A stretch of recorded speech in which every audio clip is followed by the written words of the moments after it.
Eto, I would like to highlight this to everybody. It's very important to know the concepts. Now, bakit po? Marami hong concept sa all case rate, okay? Sa opinion ko, it's very, very applicable sa DRG global budget. Ang pag-uusapan natin sa all case rate are the following. We will start off with the problem. So, you have low claims reimbursement, you have increased return to hospital, you have increased denied claims, you have prolonged turnaround time, and you have legal problems po. Okay?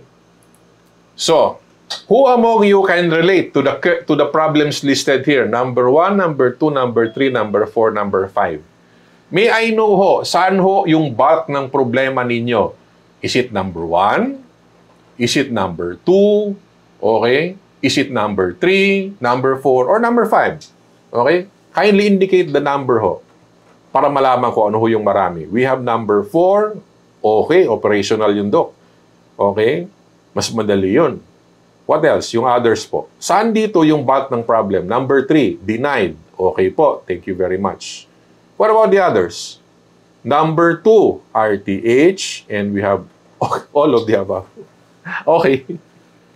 Okay. Number 2. Okay.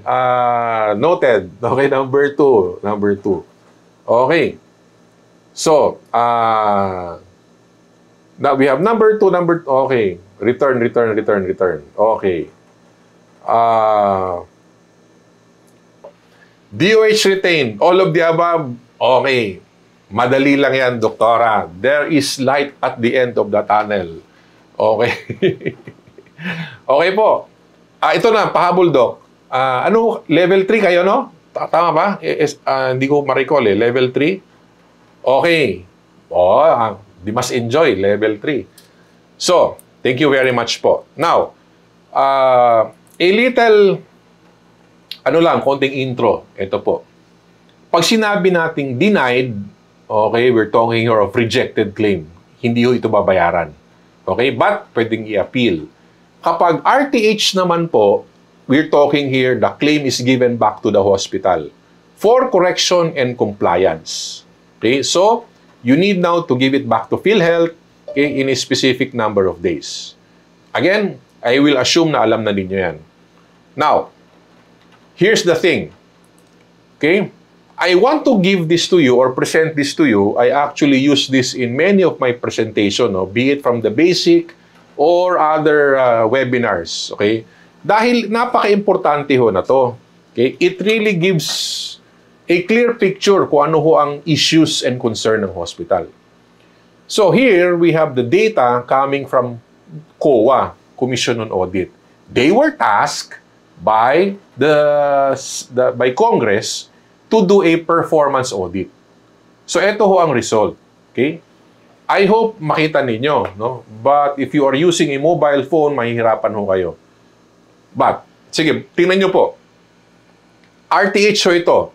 From the time the all case rate started, which is the partial case rate, that was from 2011 to 2020. So, ang partial case rate pala, 2011 to 2013, 2013 onwards, that's all case rate. So, this covers partial case rate and all case rate. So, if you will see, okay, a lot of it, okay, there's other documents required. It's 3 billion. Required document unavailable, incomplete, inconsistent, okay, unreadable, it's 2 billion pesos. CF2, okay? Palakayan natin po, no? CF2, that's 1.8 billion pesos. For the discrepancy, that's 1.7 billion. Required claim forms, that's 1.9 billion. XML, 1.9 billion. And CSF, 1.4 billion. Ito po, ang coverage ho na to is lahat ho ng hospitals. Okay? From 2011 to 2020.